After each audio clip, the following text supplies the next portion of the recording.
दिल्ली सल्तनत का तीसरा वंश तुगलक वंश। पहला वंश था गुलाम वंश, दूसरा वंश खिलजी वंश और तीसरा वंश शुरू होता है तुगलक वंश 1320 से 1414 ईस्वी तक, जिसका तुगलक वंश का संस्थापक गयासुद्दीन तुगलक 1320 से 1325 ईस्वी तक रहा, जिसने शासन किया। दूसरा शासक मोहम्मद बिन तुगलक, जिसे पागल या सनकी बादशाह भी कहते हैं, 1325 से 1351 तक। मोहम्मद इब्न मोहम्मद महमूद इब्न मोहम्मद 1351 में ही हुआ। फिरोज शाह तुगलक, कुछ ऐसे काम थे बहुत ही महत्वपूर्ण फिरोज शाह तुगलक के 1351 से 1388 तक रहे। गयासुद्दीन तुगलक कुछ खास नहीं है, 1388 से 1389 तक। अबू बकर शाह 1389 से 1390 तक, तो उसमें भी बहुत ज़्यादा कुछ महत्वपूर्ण नहीं है। नासिरुद्दीन मोहम्मद शाह 1390 से 1393 तक। अलाउद्दीन सिकंदर शाह 1393 तक में ही। महमूद नासिरुद्दीन 1393 1394। नासिरुद्दीन नुसरत शाह तुगलक 1394 से 99। नासिरुद्दीन महमूद 1399 1412। प्रमुख है गयासुद्दीन तुगलक और पहला और दूसरा मोहम्मद बिन तुगलक और चौथा फिरोज शाह तुगलक। इनके बारे में ज़्यादा कुछ जानेंगे इस पूरे वीडियो में। प्रमुख बातें और जो परीक्षा के लिए बहुत ही इम्पोर्टेंट है, महत्वपूर्ण है, हर परीक्षाओं में आती रहती हैं, हम इसके बारे में विस्तार से जानेंगे आगे, पॉइंट वाइज एक एक करके। वन लाइनर क्वेश्चन में परीक्षा में बहुत ही उपयोगी होंगे। चलिए स्टार्ट करते हैं। पहला है, तुगलक वंश का संस्थापक गाजी मलिक या गयासुद्दीन तुगलक था। गयासुद्दीन तुगलक का संबंध करोना जनजाति से था।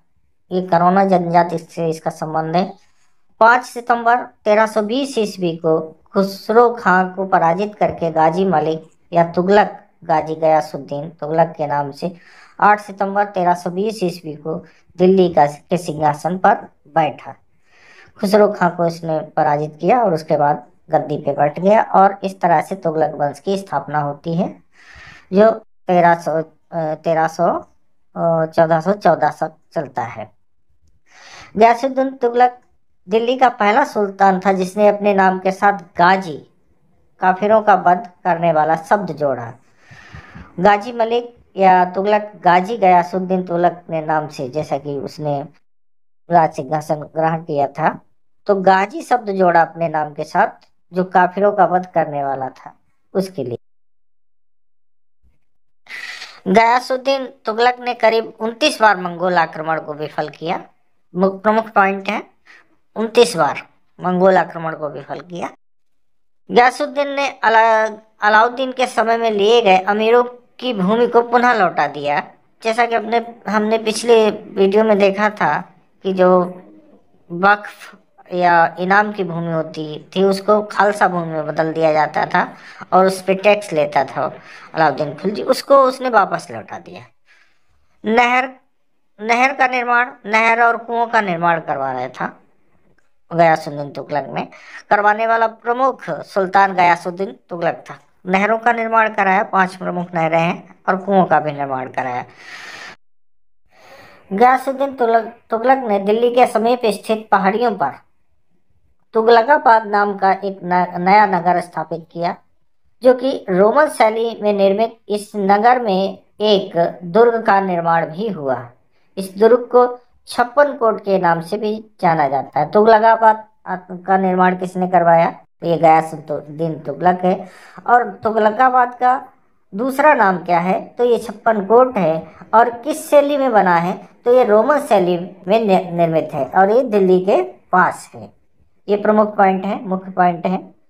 नहरों का निर्माण, तुगलकाबाद का निर्माण, और जिसका नाम है छप्पन कोट भी नाम है, ये प्रमुख पॉइंट हैं। और 29 बार मंगोल आक्रमण, ये प्रमुख पॉइंट हैं परीक्षाओं के लिए। शेख निजामुद्दीन औलिया ने गयासुद्दीन तुगलक से कहा था, क्या कहा था? हुनुज दिल्ली दूर अस्त, अर्थात दिल्ली अभी दूर है। मार्च 1325 ईस्वी में बंगाल के अभियान से लौटते समय अफगानपुर में गयासुद्दीन तुगलक के लड़के जूना खां द्वारा निर्मित लकड़ी के महल में सुल्तान के प्रवेश करते ही महल गिर गया, जिसमें दबकर गयासुद्दीन तुगलक की मौत हो गई। जिसके लड़के ने ही, जूना खां ने ही वो महल बनवाया था, उसी में घुसते ही उसकी गिर गया और वो उसकी मृत्यु हो गई। ये हुआ था 1325 ईस्वी में। तो अगला है पॉइंट, गयासुद्दीन तुगलक की मृत्यु के बाद उसका पुत्र जूना खां दिल्ली की गद्दी पर बैठा। जूना खां उसकी दिल्ली की गद्दी पर बैठा। ये प्रमुख पॉइंट है। दिल्ली दूरस्थ और 1325 में अफगानपुर में मृत्यु, जूना खां के लकड़ी के महल में। आगे देखते हैं कौन जूना खां शासक बनता है, उसके बाद क्या होता है।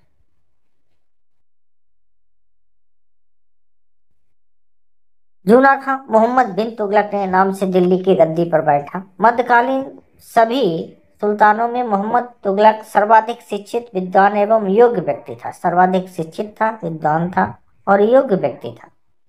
मोहम्मद बिन तुगलक ने देवगिरी को अपनी राजधानी बनाया। जूना खां का नाम ही मोहम्मद बिन तुगलक है। उसने अपनी राजधानी देवगिरी को बनाया। देवगिरी का नाम परिवर्तित कर मोहम्मद बिन तुगलक ने दौलताबाद कर दिया। दौलताबाद बहुत ही प्रसिद्ध है तुगलक के नाम से, मोहम्मद बिन तुगलक के लिए। और इसको पहले इसका नाम देवगिरी था। ये बहुत ही इम्पोर्टेंट है। अगला पॉइंट है, मोहम्मद बिन तुगलक ने कृषि के विकास हेतु अमीर ए कोही नामक एक नए विभाग की स्थापना की। ये पहली बार आया है दिल्ली सल्तनत में। अमीर ए कोही एक नया विभाग मोहम्मद बिन तुगलक ने बनाया था। दौलताबाद, अमीर ए कोही और बहुत ही शिक्षित और विद्वान योग्य व्यक्ति था ये। मोहम्मद बिन तुगलक को इतिहास में एक बुद्धिमान मूर्ख शासक के रूप में जाना जाता है, या एक और कहावत है इसके संबंध में, विरोधाभासों का मिश्रण। ये भी कहा जाता है बुद्धिमान मूर्ख, ये विरोधाभासी शब्द ही है। मोहम्मद बिन तुगलक ने अपने जीवन काल के दौरान निम्नलिखित 5 ऐसे महत्वपूर्ण फैसले किए जो विफल हो गए। फैसले अच्छे थे लेकिन वो विफल हो गए परिस्थितियों बस। तो वो कौन कौन से फैसले थे देखते हैं। पहला है कर वृद्धि। 1326-27 ईस्वी में सुल्तान ने दोआब क्षेत्र में कर वृद्धि में वृद्धि ऐसे समय में की जब वहां पर अकाल पड़ा था और फिर प्लेग एक महामारी के रूप में फैल गया। इस प्रकार सुल्तान की योजना विफल रही। तो ये कर वृद्धि इसका असफल रहा। दूसरा क्या, दूसरा पॉइंट है राजधानी का स्थानांतरण। 1326-27 में इसने 1327 ईस्वी में अपनी राजधानी दिल्ली से देवगिरी दौलताबाद स्थानांतरित की, ताकि उत्तर एवं दक्षिण भारत के संपूर्ण साम्राज्य को नियंत्रित किया जा सके। लेकिन ना तो आम जनता इसके महत्व को समझ सकी और ना ही इस प्रकार नियंत्रण रखना संभव हो सका, इसलिए यह योजना भी विफल हो गई। तीसरी योजना थी सांकेतिक मुद्रा। 1329-30 में मोहम्मद बिन तुगलक ने चांदी के सिक्कों के स्थान पर तांबे की सांकेतिक मुद्रा चलाई। उसका उद्देश्य सोने चांदी जैसी बहुमूल्य धातुओं को नष्ट होने से बचाना था, परंतु बड़े स्तर पर नकली सिक्कों का निर्माण शुरू हो गया। इसलिए मोहम्मद बिन तुगलक ने बाजार से सभी तांबे के सिक्के लेकर सरकारी खजाने से उनके बदले में चांदी के सिक्के दे दिए। इससे खजाना खाली हो गया और यह योजना भी विफल हो गई। तो ये तीसरी योजना सांकेतिक मुद्रा वाली भी विफल हो। चौथा है खुरासान अभियान। इसके तहत सुल्तान ने मध्य एशिया में स्थित खुरासान राज्य में उत्पन्न अवस्था का लाभ उठाकर वहां कब्जा करने की सोची। इसके लिए अतिरिक्त सेना का गठन किया और 1 साल का वेतन पेशगी दे दिया, परंतु खुरासान में व्यवस्था कायम हो जाने के कारण सुल्तान की यह योजना भी विफल रही। तो ये चौथी योजना भी विफल रही। पांचवी योजना है कराचिल अभियान। कुमायूं पहाड़ियों में स्थित कराचिल का विद्रोह दबाने और उसे विजित करने के उद्देश्य से सुल्तान ने अपनी सेना भेजी, परंतु आरंभिक सफलता के बाद वहां सुल्तान को जान व धन की भारी हानि उठानी पड़ी। तो इस तरह से ये पांचों योजनाएं उसकी असफल रहीं और इसीलिए उसको बेवकूफ या इस तरह के संज्ञाएं दी गई थी, बुद्धिमान बेवकूफ। इसके बाद है उसने कृषि व विकास के लिए दीवाने को ही नामक विभाग की स्थापना की। ये पहले भी आ चुका है। 1333 ईस्वी में अफ्रीकी यात्री इब्न बतूता मोहम्मद बिन तुगलक के काल में शासन काल में भारत आया था।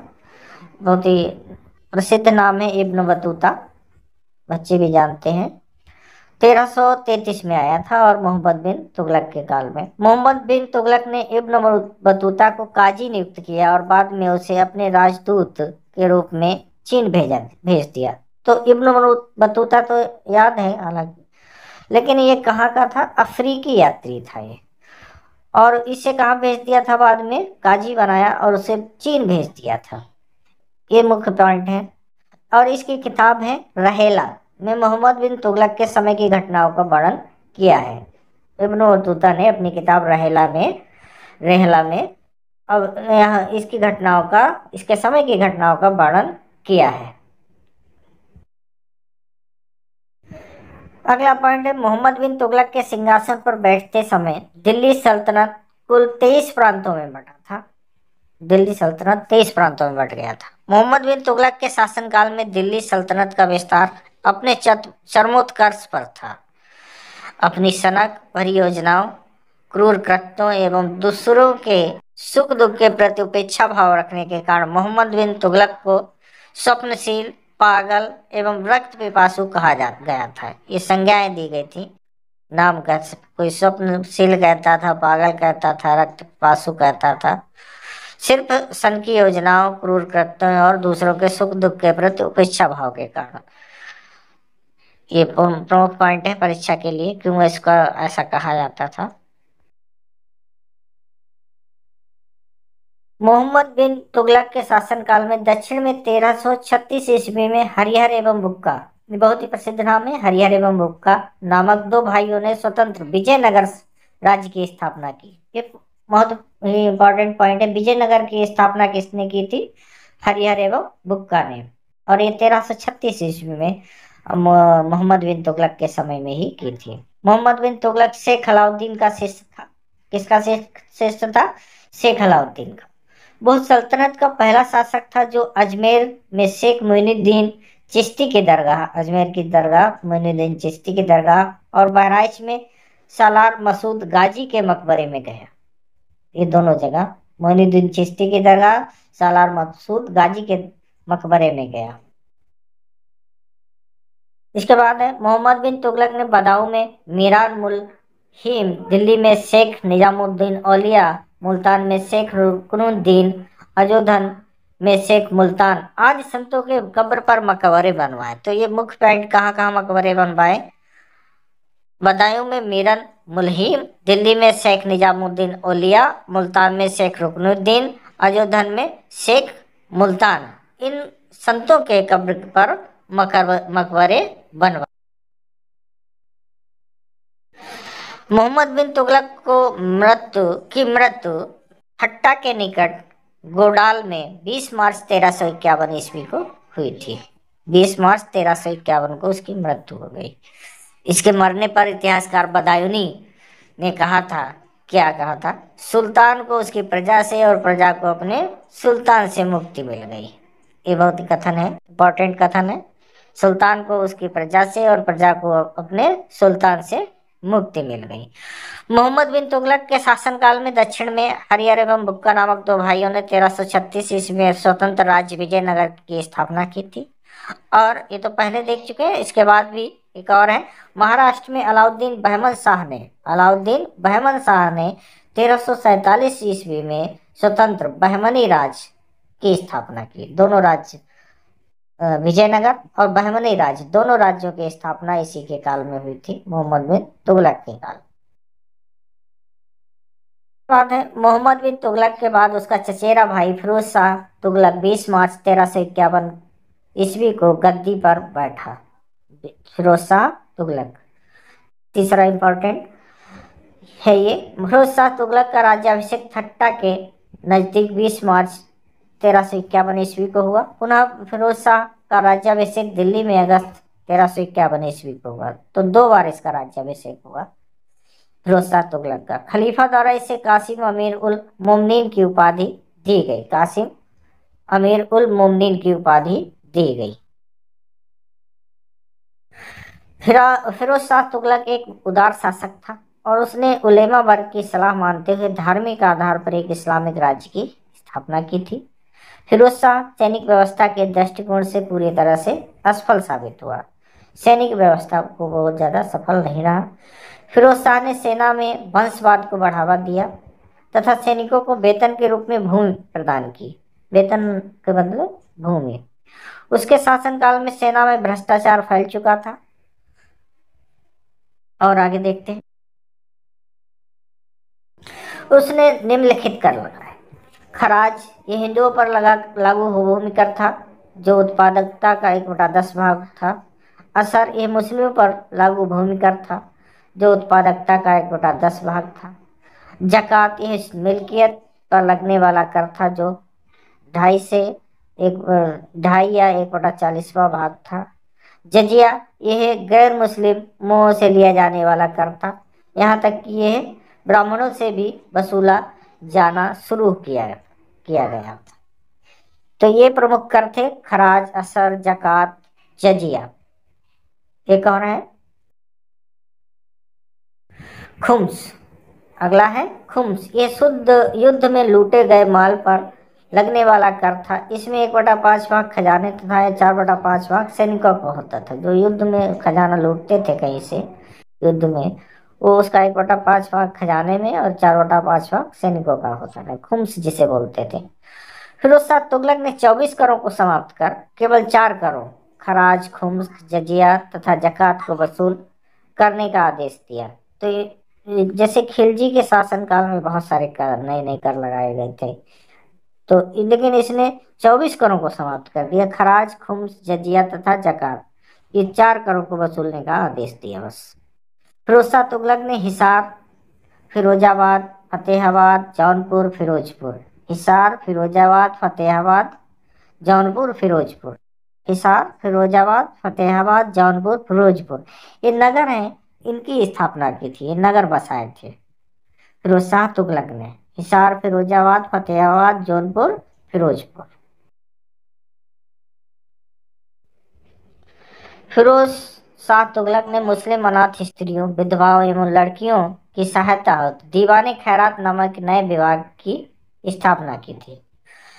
दीवाने खैरात नाम की विभाग बनाया था, दयालु प्रवृत्ति का था। फिरोज शाह तुगलक ने दासों की देखभाल हेतु दीवाने बंदगान की स्थापना की थी। दीवाने खैरात, दीवाने बंदगान, ये उसने विभाग बनाए थे।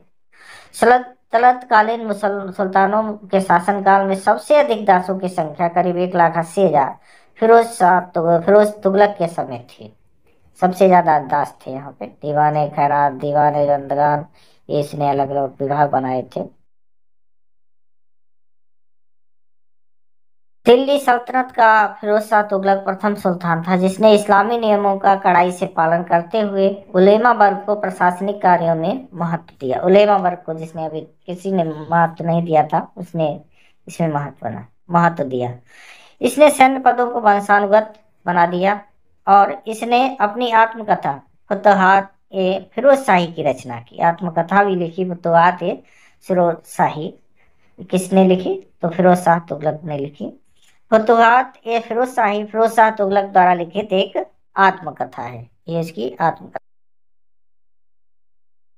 इसके बाद है फिरोज शाह तुगलक ने जियाउद्दीन बर्नी एवं शमसे सिराज अफीफ को अपना संरक्षण प्रदान किया। जियाउद्दीन बर्नी शमसे सिराज अफीफ को अपना संरक्षण प्रदान किया। लिंटल एवं सैतीर के साथ मेहराब का प्रयोग तुगलक वास्तुकला की विशेषता थी। लिंटल और सैतीर के साथ मेहराब। अलाउद्दीन खिलजी द्वारा समाप्त की गई जागीर प्रथा को फिरोज शाह तुगलक ने पुनः लागू किया। जागीर प्रथा को फिर से लागू किया। फिरोज शाह तुगलक ब्राह्मणों पर जजिया लागू करने वाला पहला मुसलमान शासक था जिसने जजिया कर ब्राह्मणों पर लगाया था। इसके शासनकाल में खिजराबाद, टोपरा गांव एवं मेरठ से अशोक के 2 स्तंभों को लाकर दिल्ली में स्थापित किया गया था। तो खिजराबाद अशोक के 2 स्तंभों को दिल्ली में लाकर किसके काल में लाया गया था? तो ये फिरोज शाह तुगलक के काल में। इसने ज्वालामुखी मंदिर के पुस्तकालय से लूटे हुए 1300 ग्रंथों में से कुछ को फारसी में विद्वान अबाउद्दीन द्वारा दलायते फिरोजशाही नाम से अनुवाद कराया। ग्रंथों का अनुवाद दलायते फिरोजशाही नाम से कराया था अबाउद्दीन द्वारा। सुल्तान फिरोज तुगलक ने दिल्ली में कोटला फिरोज शाह दुर्ग का निर्माण कराया। कोटला फिरोज शाह दुर्ग का निर्माण भी सुल्तान फिरोज तुगलक ने कराया था। फिरोज काल में निर्मित खाने जहां तेलंगानी के मकबरा की तुलना जेरूसलम में निर्मित उमर की मस्जिद से की जाती है। फिरोज शाह तुगलक की मृत्यु 80 वर्ष की अवस्था में 20 सितंबर 1388 ईस्वी को हुई थी। फिरोज शाह तुगलक की मृत्यु के बाद उसका पोता एवं फतेह खां का पुत्र तुगलक शाह सितंबर 1388 में दिल्ली की गद्दी पर बैठा। इसके बाद में तुगलक शाह गयासुद्दीन तुगलक द्वितीय के नाम से राजगद्दी पर बैठा। तुगलक शाह गयासुद्दीन तुगलक द्वितीय के नाम से। गयासुद्दीन तुगलक द्वितीय की विलासी प्रवृत्ति के कारण इससे असंतुष्ट सरदारों ने इसकी हत्या कर फिरोज शाह के पोते एवं जफर खां के पुत्र अबू बकर को 13 फरवरी 1389 ईस्वी में दिल्ली का सुल्तान बनाया। तो इसमें आगे के जो भी हैं, तो इसमें याद रखना कौन शासक बना और बाकी ज्यादा कुछ इंपॉर्टेंट पॉइंट नहीं है। कौन कब शासक बना। 24 अप्रैल 1389 में शाहजादा मोहम्मद ने अपने को समाना में सुल्तान घोषित कर दिया। शाहजादा मोहम्मद ने और दिल्ली पर आक्रमण कर दिया। शाहजादा मोहम्मद अबू बकर को अपदस्थ कर अगस्त 1390 में नासिरुद्दीन मोहम्मद शाह के नाम से दिल्ली की गद्दी पर बैठा। नासिरुद्दीन मोहम्मद शाह की मृत्यु जनवरी 1394 ईस्वी में अतिशय विलासिता तथा मद्यपान के कारण हुई।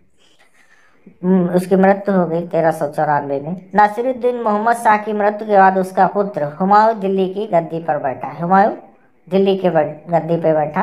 किस नाम से? हुमायूं अलाउद्दीन सिकंदर शाह के नाम से दिल्ली पर बैठा। अलाउद्दीन सिकंदर शाह के नाम से 1394 में गद्दी पर बैठा।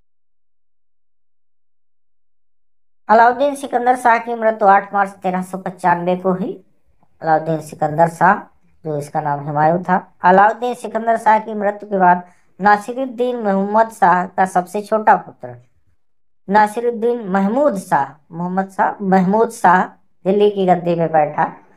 नासिरुद्दीन महमूद शाह की मृत्यु 1412 ईस्वी को हुई। ये तुगलक वंश का अंतिम शासक था। नासिरुद्दीन महमूद शाह, गयासुद्दीन तुगलक पहला, नासिरुद्दीन महमूद आखिरी।